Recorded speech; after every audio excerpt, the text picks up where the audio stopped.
I never believed in ghost stories. Not the ones about abandoned hospitals. Not the ones about haunted highways. And definitely not the ones about Blackridge Station. Until I worked there. Blackridge Station had been closed for over 20 years. It sat in the middle of nowhere, halfway between two towns that barely existed on the map. Back in the 80s, it used to be a busy train stop. Then one night, something happened.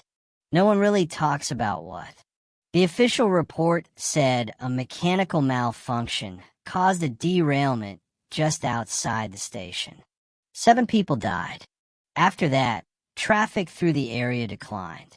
Within 5 years, the station shut down permanently.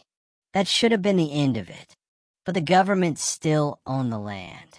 And when vandals started breaking in, they hired private security to patrol the property.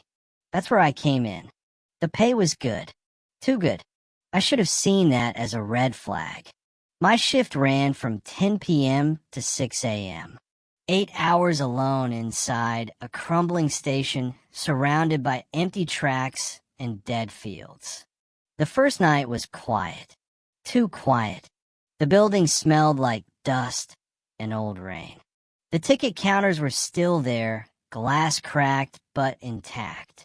The departure board hung above the main hall, frozen on a date from 1996.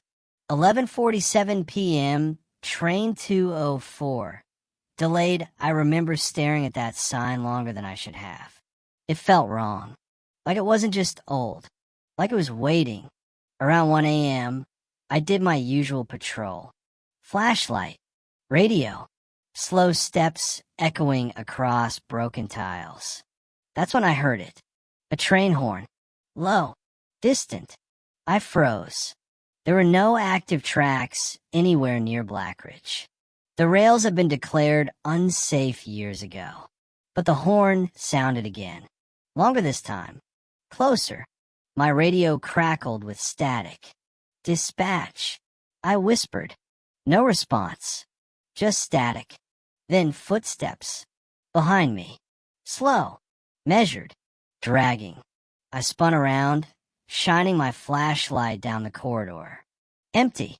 But the footsteps didn't stop. They were still moving. Somewhere. Somewhere I couldn't see.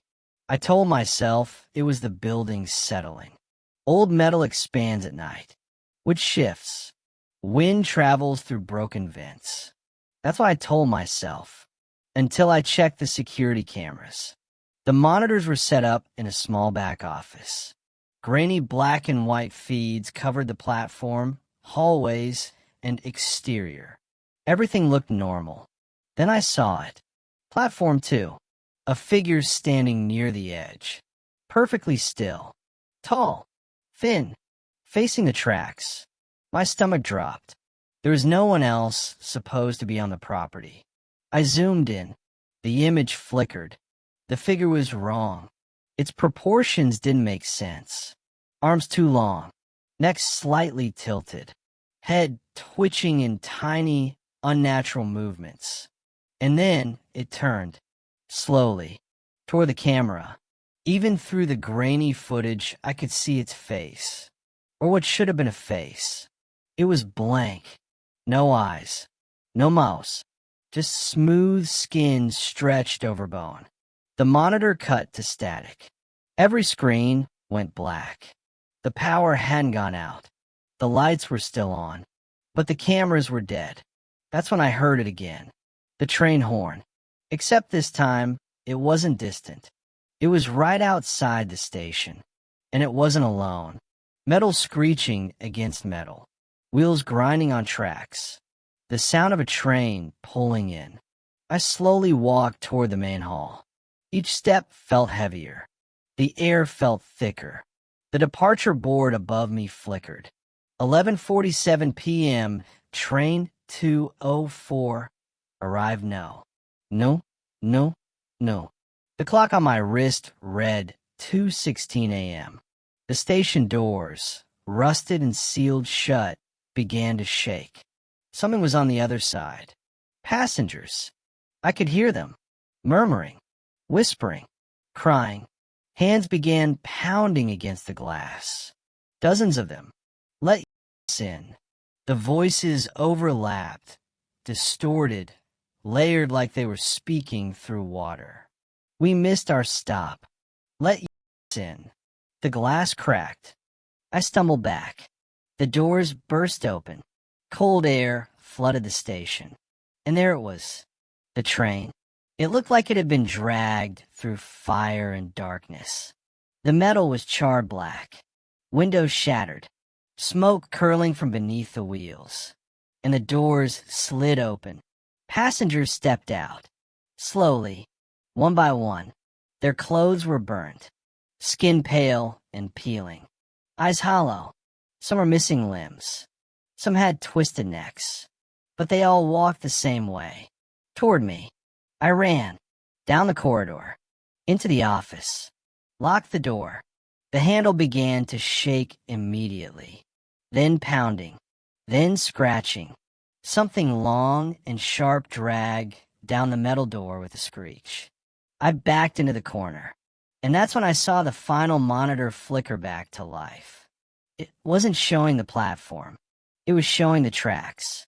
From above. And on the tracks, I saw the derailment. Like it was happening live. The train leaving the rails. Sparks flying. Cars flipping. People screaming. Flames swallowing everything. Then the camera zoomed in. To the conductor's cabin. The conductor was turning to look at the camera. His face was melted. Skin dripping. And he smiled. The screen went black. The pounding stopped. Silence. I don't remember passing out. But when I woke up, it was morning. Sunlight poured through broken windows. The station was empty. No train. No Volvius. No broken doors. Everything looked exactly like it had when I arrived. Except for one thing. The departure board. It no longer read delayed. It read, Train 204, boarding next stop. Blackridge. My phone buzzed. A message from dispatch. Hey, quick update. We actually don't need security at Blackridge anymore. Effective immediately. I tried to reply. No signal. Behind me, I heard footsteps. Slow. Dragging. And a familiar voice whispered in my ear, You're late. The departure board flickered again. 11:47 p.m. Train 204. Departed passenger count. No one ever heard from me again. But if you ever drive past Blackridge Station late at night, and you hear a train horn in the distance, don't stop, because Train 204 is always on time, and it's always looking for one more passenger.